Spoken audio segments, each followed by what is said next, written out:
Welcome to the Emisarios Unidos de Luz channel. If you enjoy this near-death experience story, consider giving it a like and subscribing to the channel. Now let's start with the story. I had an NDE while I was undergoing dental surgery. After accidentally overdosing on pain medication earlier that day, my blood pressure dropped so dramatically that I blacked out. In my unconscious state, I left my body and entered what I now call the heavenly realm. My sojourn in heaven, which felt like the passing of days, weeks, or even months, amounted to only 2 minutes of earth time, as I would find out upon my return. In that realm of preternatural beauty, I visited an innumerable amount of wonderful places that were so vastly different from each other, and often far beyond anything that I had previously experienced on earth. Amongst the beings of that realm, my guide, a being of extraordinary beauty, lovingly revealed many spiritual truths, as well as the most mind-bending answers to my questions.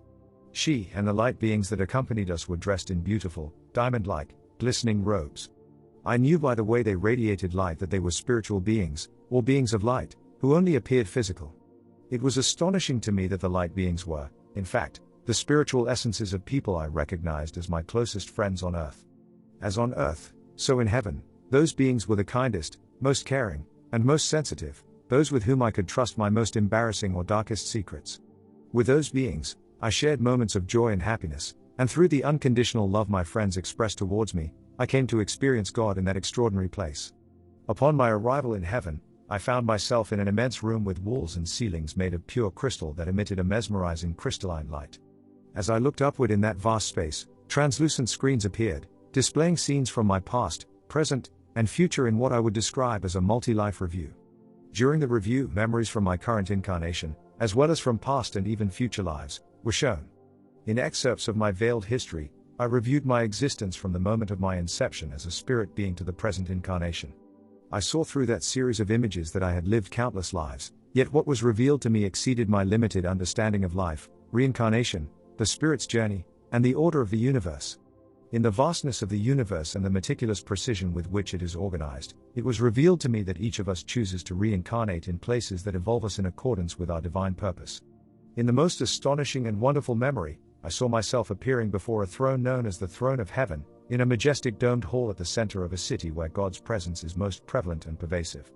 As I entered the throne room, I was immediately overwhelmed by the brilliant white, gold, and rose-colored light, the light of the infinite Creator, and as the ubiquitous light suffused my being, my awareness was elevated to a state of the most sublime bliss and ecstasy. In the embrace of that divine and boundless light, I sensed the immense delight of the omnipresent being as it communicated to me that I was one of the Creator's perfect creations. Amongst the various concepts that were communicated to me in the light's embrace, was the concept of trigger events and trigger memories. It was conveyed to me that each of us, while planning our incarnation, chooses the preordained events that trigger our memory of heaven. The event and the memory of heaven, often referred to as déjà vu, together evoke thoughts and feelings that compel us to move in harmony with our higher being and towards our destiny. Intertwined with the concept of trigger events, I also learned that seemingly mundane objects, occurrences, or situations, for which our spirit holds a reservoir of knowledge regarding their significance, may, in fact, be placed in our path to trigger the superconscious mind and propel us forward on our soul's journey. In heaven, I learned that you and I were part of the singing, pulsing, and jubilant ball of bright golden light that exploded in that moment of creation we refer to as the Big Bang. Through a vision, I relived the happiness and excitement I felt as I hurtled through space and time to arrive in a place of perfect peace and amazing splendor, that place that exists everywhere and at the heart of all things, that place I refer to as the realm of heaven. In that place of divine love and grace, we are assisted by many beings to evolve in our expression of our divine essence so that we may ascend to the highest levels of heaven. Uplifting the frequency and purity of our vibration is, in fact, the reason we incarnate on earth. The earth experience is the way by which we develop our relationship with the light of the Creator as we seek the light of God in each other. By making love the foundation of every decision in our interactions with others, we become conduits of an ever-ascending vibration as we learn to love in increasingly expansive ways.